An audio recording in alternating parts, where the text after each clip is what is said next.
आज आहे वीकेंड आणि प्रत्येक वीकेंडला आपला काही ना काही स्पेशल प्लॅन असतोच। तर आज आम्ही जाणार आहोत झूलॉजिकल पार्कला। चला तर मग निघूया। नमस्कार मंडळींनो, मी पूजा। मी आपल्या रुजाज वर्ल्ड यूट्यूब चॅनलमध्ये आपल्या सर्वांचं अगदी मनापासून स्वागत करते। आणि आता वाजलेले आहेत सकाळचे 10, परंतु उन्हाचा अगदी जोरात कडकडून चटका आम्हाला जाणवतोय। उन्हाळ्याची तर आता फक्त सुरुवात आहे, तरी एवढं जोरात कडक ऊन लागते। आणि इकडे साईडला बघा आपला तिरंगा किती छान थाटामध्ये फडकतोय। तेलंगणा सरकार आपल्या सर्वांसाठी लवकरच पर्यटन स्थळांमध्ये खूप साऱ्या गोष्टी घेऊन येत आहे। आता ते वर्क इन प्रोग्रेस आहे।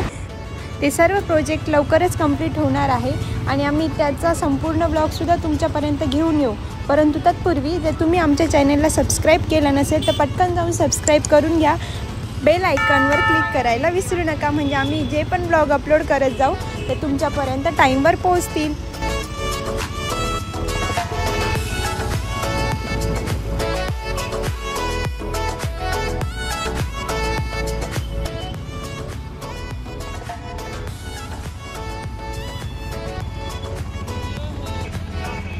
आता आपण पोहोचून गेलेलो आहोत जुन्या हैदराबादमध्ये। म्हणजे जेव्हा भारत स्वतंत्र होण्यापूर्वी निजाम, कुतुबशहा म्हणजेच हे मोगल सम्राट जेव्हा आपल्या मराठ्यांवर राज्य करत होते, तर तेव्हा हैदराबाद ही एकेकाळी त्या निजामांची राजधानी होती। तर इथूनच संपूर्ण राज्याचा राज्यकारभार बघितला जायचा। तर जेव्हा पण तुम्ही हे झूलॉजिकल पार्कला व्हिजिट द्यायला याल तेव्हा जुन्या हैदराबाद पाहायला नक्कीच विसरू नका, कारण जुन्या हैदराबादला खूप साऱ्या ऐतिहासिक गोष्टींचा वारसा लाभलेला आहे। त्यामध्ये लाईक चारमिनार, गोवळकोंडा यांसारख्या गोष्टी येतात। त्याचा पण संपूर्ण ब्लॉग आम्ही तुमच्यापर्यंत लवकरच घेऊन येऊ। आणि जसं की तुम्ही बघितलंच असेल, नेहरू झूलॉजिकल पार्क म्हणजेच आपल्या डेस्टिनेशनपर्यंत पोहोचून गेलो आहोत आणि गर्दी बघू शकतात। तर आता मी पहिले गाडी पार्क करतो आणि पुढे तिकीट वगैरे काढून तुम्हाला संपूर्ण झूलॉजिकल पार्कची टूर देतो। तर कुठेही जाऊ नका आणि संपूर्ण ब्लॉग पाहायला विसरू नका।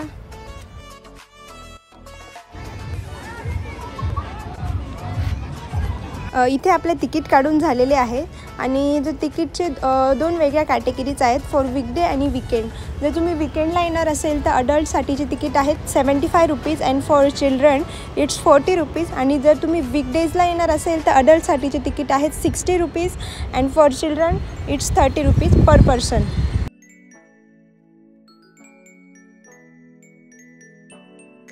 आणि सर्वप्रथम आपल्याला दर्शन झालेले आहेत कासव दादाचे। आणि जसं की आपल्या सर्वांना ससा आणि कासवची गोष्ट माहीतच आहेत, गती जरी मंद असेल परंतु युक्ती मात्र नक्कीच श्रेष्ठ। तर कासवाकडून खूप काही शिकण्यासारखं आहे। आणि जसं की तुम्हाला पण माहीतच असेल, कासव हे मानवापेक्षा जास्त काळ जगू शकतात, म्हणजेच कासवाचं लाईफ स्पॅन आहेत 150 इयर्स। आणि इकडे आहेत primate park, may be monkey category असू शकते इकडे। आणि तुम्ही गर्दी बघू शकतात, 4 पायांच्या प्राण्यांना बघण्यासाठी 2 पायांचे प्राणी किती गर्दी करतायत, कारण आज वीकेंड आहे। आणि इकडे हे बघा आपले मंकी दादा स्विमिंग करताय, उन्हाळ्याची चाहूल।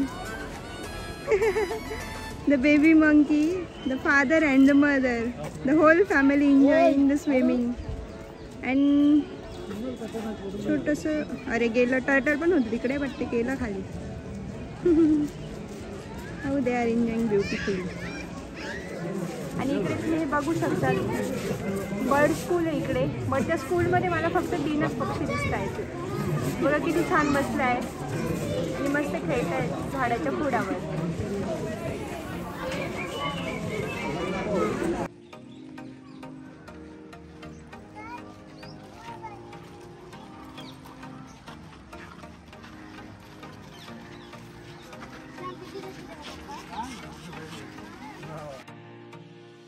इथे आहेत जंगल कॅट आणि ह्या दोघी पण बहिणी मस्त वीकेंडचा निवांतपणे मजा घेत आहेत, आराम करतायत। हे बघा चित्ता काका आराम करून उठले, आता थोडा राऊंड मारून येतील फ्रेश होण्यासाठी।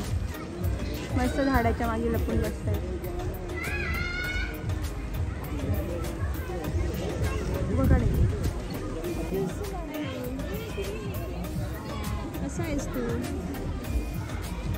आणि वाघ म्हटले की एक रुबाबदार प्राणी या नावानेच ओळखला जातो आणि हा इथला आहे व्हाईट टायगर। आणि हे बघा पक्षी काका मस्त मजा घेत आहेत. जे पण प्रेक्षक त्यांना बघतायत त्यांना चांगले दाद देत आहे, आरामात निवांत एकदम ओके आहे सगळे. ये मेरे हस्बैंड है और यहाँ हम आए जूलॉजिकल पार्क में, और पीछे देखो जंगल ही जंगल, और ये देखो पब्लिक, हैदराबाद की पब्लिक. हा प्राणी हायना या नावाने ओळखला जातो आणि हा पण उन्हाळ्यामध्ये मस्त थंडगार पाण्याची बाथ घेत आहे. मस्त टेकिंग द वीकेंड शॉवर. तर जसं की बोर्डवर दिलेलं आहे, राईट साईडला आहे लायनची category, hippo, ostrich and all, आणि लेफ्ट साईडला आहे एलिफंट, डिअर. सो मग आता आम्ही चूज करणार आहोत एलिफंट डिअर, बिकॉज त्या साईडला आहे जास्त सावली. तर मग आता ऊन झालेलं आहे तर आम्ही पहिले सावलीची जागा प्रेफर करू, and then we are visiting the lion category. बघा आपले जय आणि वीरू हे दोघं आहेत कोल्हे दादा, मस्त इकडून तिकडे पकडापकडी खेळत आहेत. हे बघा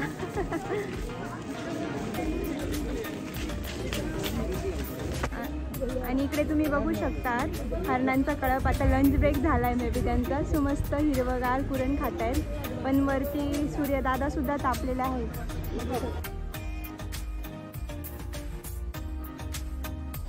हे साईडला जे फिजन्स म्हणून दिसत आहे तिथे आपण बाहेरून आणलेलं फूड खाऊ शकतो किंवा मग शांत बसून आरामही करू शकतो. आणि त्याच्या साईडला आहे बटरफ्लाय वर्ल्ड. तर मग जाऊयात आपण बटरफ्लाय वर्ल्ड बघण्यासाठी. चला मग. इथल्या झूलॉजिकल पार्कमध्ये तुम्हाला लाईक 40 ते 50हून अधिक बटरफ्लायच्या स्पेसिस पाहायला मिळतील. आणि ह्याच बटरफ्लाय वर्ल्डमध्ये आम्ही काही रील्स पण बनवलेले आहेत मस्त. तर आम्ही तर आमच्या इंस्टाग्राम अकाउंटवर पोस्ट केले आहेत. मी वरती किंवा डिस्क्रिप्शन बॉक्समध्ये आमच्या इंस्टाग्राम अकाउंटची लिंकही देते, तर त्या रील्स बघायला विसरू नका. बटरफ्लाय वर्ल्डमध्ये आणि तुम्ही बघू शकतात मस्त ह्या छोट्या छोट्या तितलिया त्यांचा विहार करतायत थंडगार अशा जंगलांच्या सावलीमधून. झाडंही मस्त मस्त. आणि इकडे जास्त गर्दी पण नाही, खूप थंड वाटतं ॲक्च्युली. खूप मजा करतात दिसत.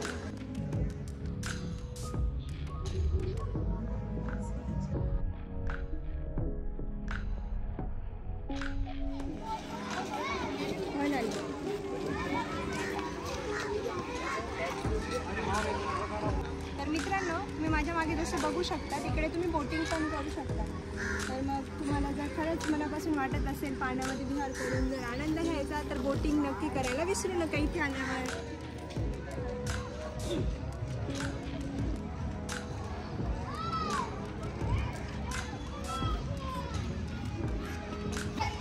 आणि इकडे हे प्राणी संग्रहालयाला भेट देण्यासाठी एका शाळेची सहल आली आहे. आणि हे बघून मला आपले पण आमचे पण शाळेचे दिवस आठवले. आम्ही पण असं कुठे एखाद्या ठिकाणी व्हिजिट करायला गेलो तर असं आमच्या टीचर लाईनमध्ये सर्वांना राहायला लावायच्या, म्हणजे की मुलांची कुठे चुकामुक होणार नाही आणि सर्व शिस्तीत चालतील. हे बघा. तुम्हाला हे समजत नाही रविवारी कोण सहल काढतं, आणि आमच्या सरकारांचं असं म्हणणं आहे की संडेला कोण सहल आणतं. तर तुमचं याबद्दल काय मत आहे? त्यांचं या प्रश्नाचं उत्तर नक्की कमेंट करून सांगा. इकडे असणार पॅन्ट्री, तिकडे असणार आमचे ऋषिकेश आहेर सरकार, आणि इकडे आहेत पॅन्ट्री. तुम्ही इकडे काहीतरी थोडंसं चावमेव खाऊ शकतात. बघूयात काय भेटतं आपल्याला इकडे. मे बी इकडे तर सध्या दिसत आहेत पॉपकॉर्न अँड गुड्डी के बाल, आईस्क्रीम्स पण आहे. आणि इकडची गर्दी बघू शकतो. चिल्लर गँग देखील. इकडे ज्यूस पण अवेलेबल आहे अँड चॅट पण आहे. तर तुमच्या चॉईसनुसार तुम्ही घेऊ शकता. आणि आमची पोटावर पडलेली शीट.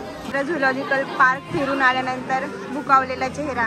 हे बघा इकडे घेतलेलं आहे वॉटर बॉटल, हे आहे पायनॅपल ज्यूस, इकडे आहे कोल्ड्रिंक थम्सअप, आणि इथे बिर्याणी. हे आहे नेहरू झूलॉजिकल पार्कचं रेल्वे स्टेशन. आणि इकडं आमच्या खाऊ बोलल्या मॅडम. मग अशी त्यांची एक बिर्याणी खाऊन पोट नाही भरला, आता परत प्रॅक्टिस घेतलंय. दॅट्स कॉल खाऊगुल्ली. आणि रेल्वे.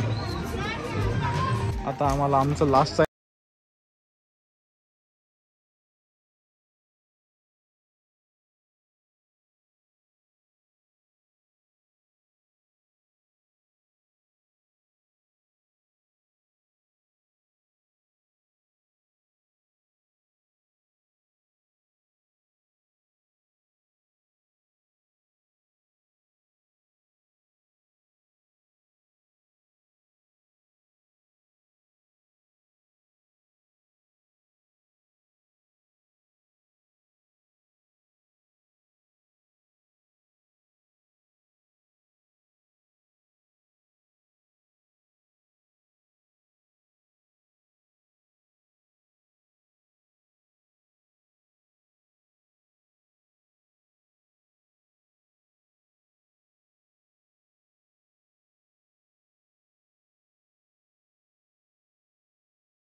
जो काही पक्षी मात्र ह्या खोडांवर मस्त बसलेले दिसत आहेत.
निसर्ग खूप काही देतो, तसं आपलं देखील या निसर्गाला काही देणं लागतं.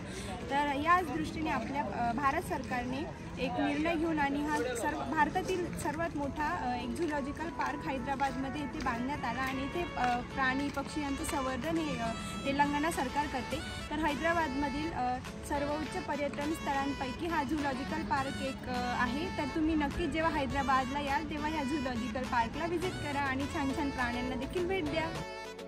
आणि हा जो एरिया आहे तो आहे संपूर्ण सरपटणाऱ्या प्राण्यांसाठी रिझर्व. परंतु झूलॉजिकल पार्कचा टायमिंग आहे सकाळी 8:30 वाजेपासून ते इव्हिनिंगच्या 5पर्यंतच ते ओपन असते. ॲक्च्युली आम्हाला घरून निघायला उशीर झाला, सो हे पूर्ण पार्क फिरता फिरता 5 कसे वाजले समजलेही नाही आणि हा सरपटणाऱ्या प्राण्यांचा एरिया क्लोज होऊन गेला. सो जर तुम्हाला यायचं असेल तर घरून लवकरात लवकर निघण्याचा ट्राय करा, सो संपूर्ण पार्क व्यवस्थित फिरून होईल. आणि शेवटी जाता जाता पुन्हा एकदा चाफ्याचे झाड दिसते. तर मला त्याच्याकडे बघून माझा मोह आवरलाच नाही. कसं बरं जमतं या फुलांना इतकं प्रेम देणं, माहीत नाही का, पण फुलं पाहून सकारात्मकता वाटते. मनातील गोंधळ अगदी शांत होतो. आणि खरंच तर thank you public for the visit. आमच्यासोबत तुम्ही हा व्लॉग इथपर्यंत पाहिला आणि ह्या झूलॉजिकल पार्कची व्हर्च्युअली व्हिजिट केली, त्याबद्दल सर्वांचे खूप खूप आभार. आणि ह्या प्राण्यांच्या सहवासात आजचा हा वीकेंड कसा गेला ते समजलं देखील नाही. तर आता आपल्या घरचं शॅडो बेबी म्हणजे जुगू आमची वाट बघत असेल तर निघूयात आता घराच्या मार्गाकडे. आणि बाहेरची गर्दी बघू शकता तुम्ही.